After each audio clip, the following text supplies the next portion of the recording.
Vlogging my life is not working for me. I'm just not succeeding in that field, and so I don't know if it's time to just wrap it up.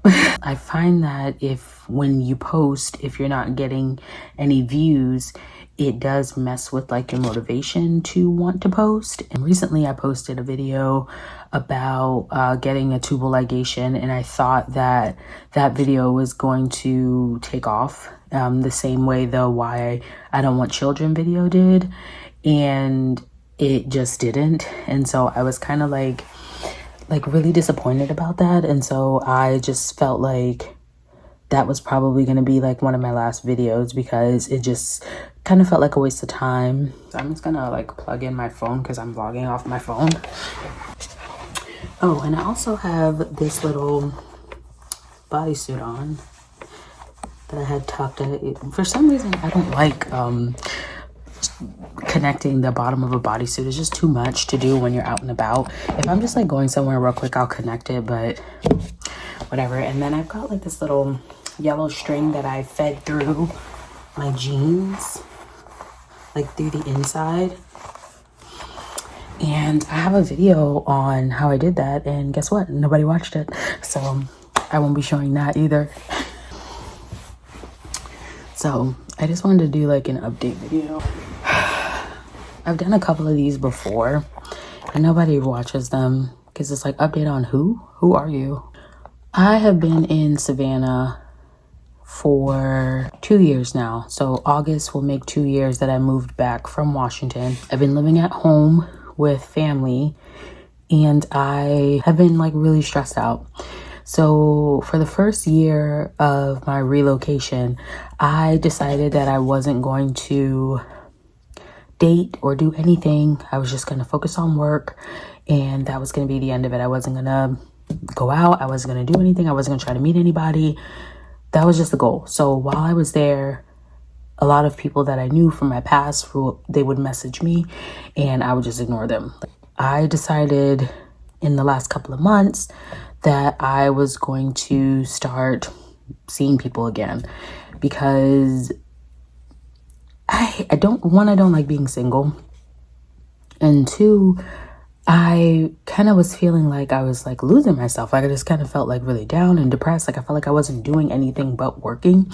So I decided to like get out and, you know, start back up what I used to do when I lived in Savannah in the past. And so the first thing that I started doing was reconnecting with somebody that I used to deal with in the past, which is always a bad thing, in my opinion. It never ends well. And this person is someone who I really liked and cared for, probably even loved at one point. And this person has never been like a healthy relationship for me. Like this person has always been someone that I should have left alone plenty of times. But I always find myself like kind of going back to the situation because it feels comfortable. But for some reason, this time the situation is extremely different, like a major extreme. This person, when I talked to him years ago, he didn't have kids, and now he has 3. And one of them lives with him full time. And this is like a young kid, like 5 years old, I think. And he lives with him full time. And it's just a really weird situation because I'm not used to really being around him in this role.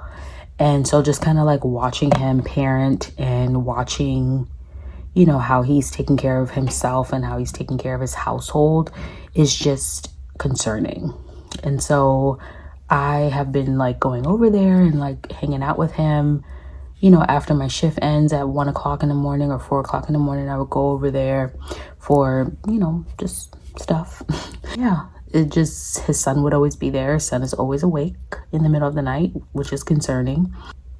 We've been talking for like a couple of months, and in the beginning, I told him that I didn't want anything. Like I told him that I just kind of wanted it to be, you know, a physical situation. I didn't want anything serious. And then for some reason, which I don't know why I'm saying for some reason, this always happens, old feelings just started coming back up. Like things that I used to feel in the past. I felt like this situation ended prematurely before I moved to Seattle. And so I couldn't control those feelings. They came back up and the emotions that I had attached to it. And so it started to make me ask questions like, hey, you know, what are we?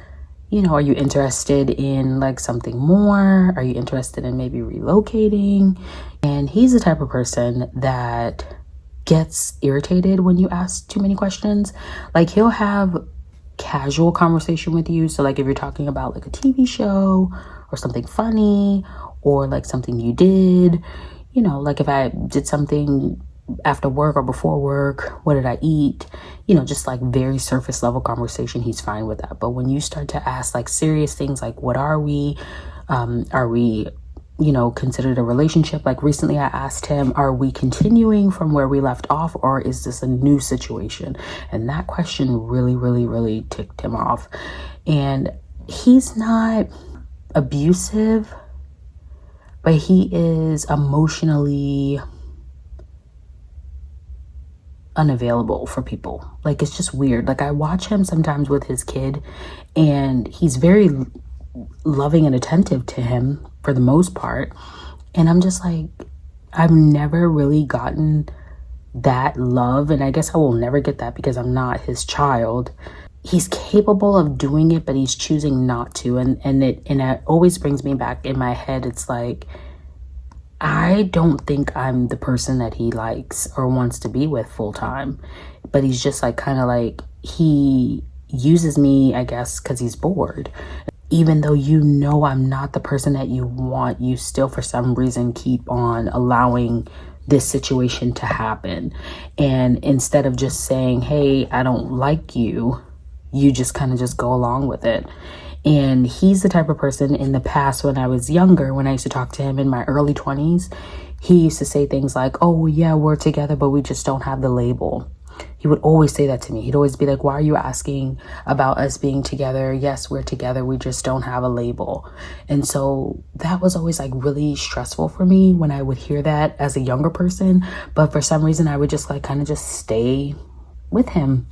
And now as a 37-year-old, when I'm hearing the same thing again, it's like ringing so many alarms in my head. It's like, why? And I'm thinking that the only reason why I'm probably wasting my time with this situation is because I'm possibly bored as well. And I feel extremely lonely. And so, of course, I'm going to like try to reconnect with something that I already know versus doing the work of meeting a new person. Because like meeting a new person, you have to go through the first date, the awkward dating, getting to know the person, asking what they want, what do you want, and telling them that you probably don't want a lot of stuff. And I just don't have the energy. I don't have the energy. Like I don't have the energy.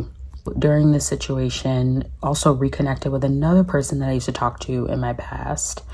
And this person is only a completely physical situation. It's no kind of like emotional attachment. It's no kind of anything. But it got awkward back in May during my birthday because I mentioned that I was going to a wrestling match. He was like, oh, that sounds like fun. And so I told him, I said, oh yeah, you know, if you want to go or whatever. So like I invited him and he was supposed to come. And then we talked about this and planned this for weeks. And I bought the tickets. Like he was supposed to pay me back. He never did. And on the day of, he told me that he had to work. And he said, oh, but I can still come. Now, the match was in Florida. We live in Savannah. So it was in Jacksonville, Florida. So you know, if you do the math, it's about 2.5 hours. You're going to still go to work, get off work, drive 2.5 hours. I think he got off at like 3 and the match is at 7. And so he wanted to drive 2.5 hours to Jacksonville to come see me, to go with me to the match at 7.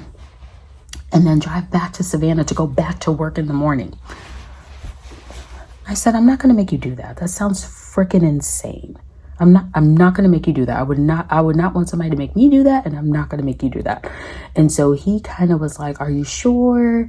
You know, I could do it. And I was like, no, it's okay. And I said, you kind of sound like you really don't want to come. And he said, yeah, it is going to be, you know, a lot.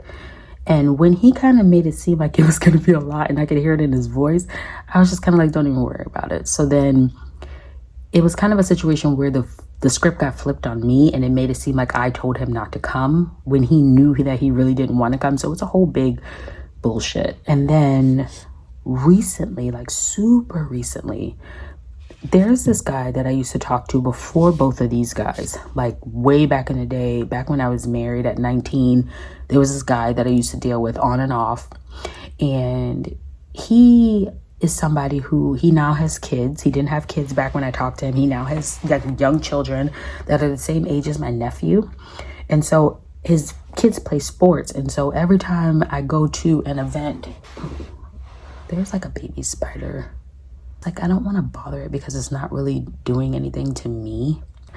Every time I go to events for my nephew, his kids are usually playing in the team against him or in a team that's playing in the same, like there's this big field here with multiple little mini fields and multiple teams are playing at the same time. And so sometimes I run into him in football, basketball, whatever. So we like reconnect very briefly sometimes and then nothing comes of it. So months will go by. This has been happening for years. Like we just pop up and run into each other as adults and whatever. So recently he found me on TikTok and we like started really talking. My hands are dry. We started really talking and kind of like tried to reconnect with each other because I'm like, this is somebody that I liked. I just never officially dated him because of the circumstances. Found out that he is in a full-blown relationship and they live together and he claims that he doesn't want to be with this girl, but whatever. I'm not dealing with that. Like, I'm not dealing with the whole I have a girlfriend but I don't want to be with her type situation. If you don't want to be with her, like we're 37 and 40 something years old, like you need to leave her if you don't want to be with her. So we tried to reconnect and then he ghosted me. So that situation has not worked out in the last couple of days. That's really all that's been going on. There's another person that I used to kind of casually talk to on and off. He sometimes messages me on YouTube and says like, hey, comments under my videos. But then like when I tell him like, hey, I don't have your number, you know, if you have my number, you should call me, or here's my social media or whatever. He never takes it any steps further than YouTube. So I just assume he's not interested. So I have like a really, really detailed rant that I filmed about most of these situations. I filmed it in the middle of the night. So one night I was leaving his house at like 4:30 in the morning and I stopped at the Waffle House to grab something to eat. And I was like super aggravated. We had just gotten into a fight and I won't go into details about it. I don't even know if I'm gonna like edit down that rant and release it because it's very graphic. But it's like me like really, really, really like just cursing out myself. But yeah, so it just got really bad that night and I just was like, I'm not going back over there. And then I ended up going back over there and tried to see where the situation could go and got the answer that I wanted to hear. And so now it's been about 3 days since I've been over there and I haven't heard from him. He hasn't called. So he told me that part of the reason why he doesn't want to be in a situation with me, he said, every time I bring up any type of relationship conversation or situation conversation, he always blurts out something that he's been thinking this whole time but refusing to say. So he said, you don't even do anything for me or my kids. And the other day I was at his house and he asked about like he was gonna go to Waffle House or whatever, and I asked him, I said like, hey, like what is your kid like, you know, what does he eat, because he's up and you're going to Waffle House, like you might as well get him something. So I gave him some money for himself and for his kid to eat. And I'm just thinking when he's saying to me, like, you don't do anything for my kids. I'm like, first of all, I'm not auditioning for no relationship. Like, if me being here and spending time with you guys is not enough to show that I like you, like, I'm not taking care of your child. I'm not babysitting your child. I'm not buying stuff for your child. I'm not doing any of that stuff for your child if we are not in a relationship. That is not my responsibility. That is not my role. I'm not doing that. And I'm not going to do anything for you either. I'm not going to pay no bills for you. I'm not going to do anything for you that I'm not living with you. We're not in an official relationship. Like, what do you expect from me? But then 2 days ago, I was at his house and his car broke down and he needed to go to work. And he said he just wanted to go to work for a few hours. And I was like, okay. And so I let him use my car at like 4 o'clock in the morning. He left and got back at 7. And I'm just like, I bet you he will not keep this in his memory as something that I did for him or his kid. Like, it's just little things like that, little comments that he makes. Like, I can go on and on about the bullshit, but it's kind of just making me look crazy. Like, why are you dealing with him? And I think it's partially like some type of low self-esteem / just feeling lonely. Other than that, work is stressful. It's always stressful. And yeah, for some reason I'm always like broke after I get paid. Like, after I pay my bills, I'm always like super broke. But I also know that in the last couple of months I've been working a lot less because I've been trying to like hang out with these guys at night, and I've been like shortening my schedule and putting myself on a schedule on times when I know I'm not going to get called. Just doing random things. Like, I think these are things that I used to do in the past when I was younger, and I'm like falling back into the same pattern. Just kind of like self-sabotage. Like, you're sabotaging yourself financially and mentally just for what? A little bit of attention. And that attention always comes with like a major price, like of some kind of like thrown off pH balance and freaking all kind of shit. So yeah, this is my life.